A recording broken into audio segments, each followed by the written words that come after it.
Hello, this is Lisa Wold, Executive Director at the Nanticoke Watershed Alliance. We appreciate you taking time out to learn about the health of the Nanticoke River.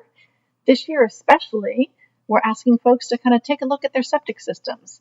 We've been doing some testing and we've been working with a bunch of different folks, and we discovered that we have a fair amount of failing septic systems, and so we're asking people to have theirs checked and to make sure that they're properly maintaining them and getting pump outs every couple years.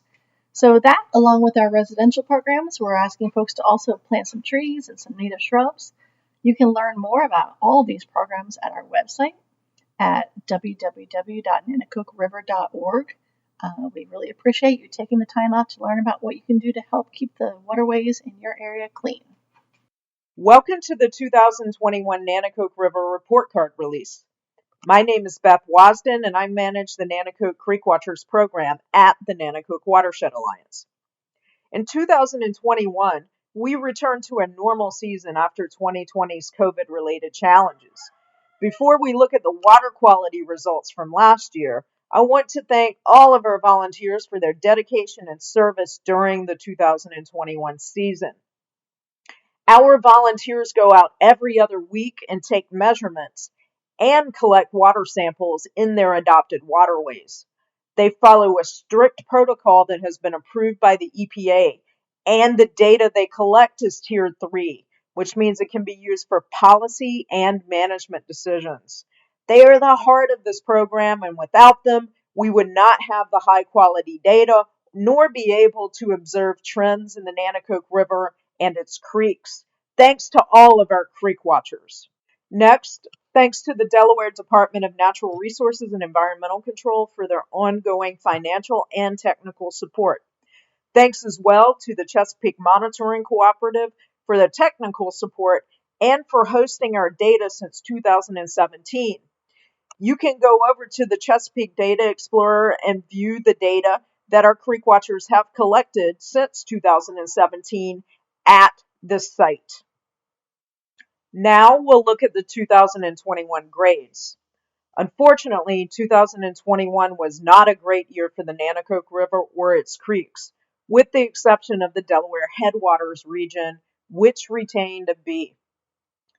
The river dropped from 2020's C+ to a C, while the creeks held steady at a C+.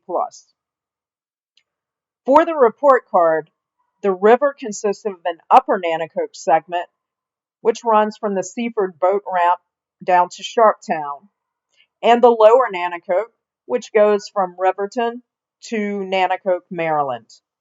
The upper Nanticoke is tidal freshwater, while the lower Nanticoke sites are usually brackish during our sampling season.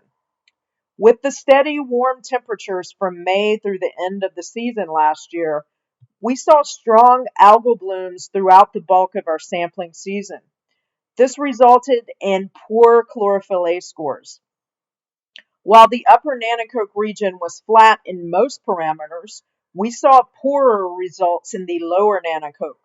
The chlorophyll A grade, for example, dropped 2 grades from a C+ to a C- in that segment. The upper Nanticoke retained the same grade in chlorophyll A as it had in 2020, a poor D+.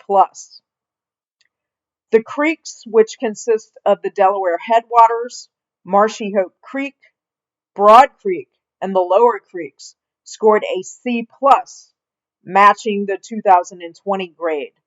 The Delaware Headwaters was the bright spot of all 6 of the report card segments, scoring a B.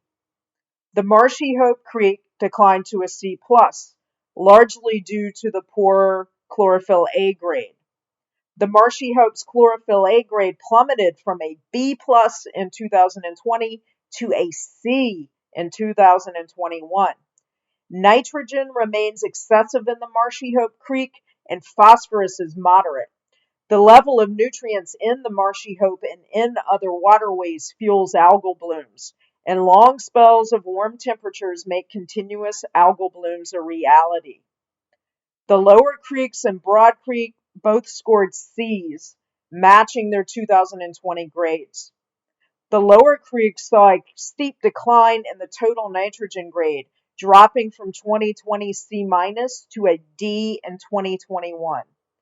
This was the first year since 2018 that the lower creeks had scored so poorly in total nitrogen.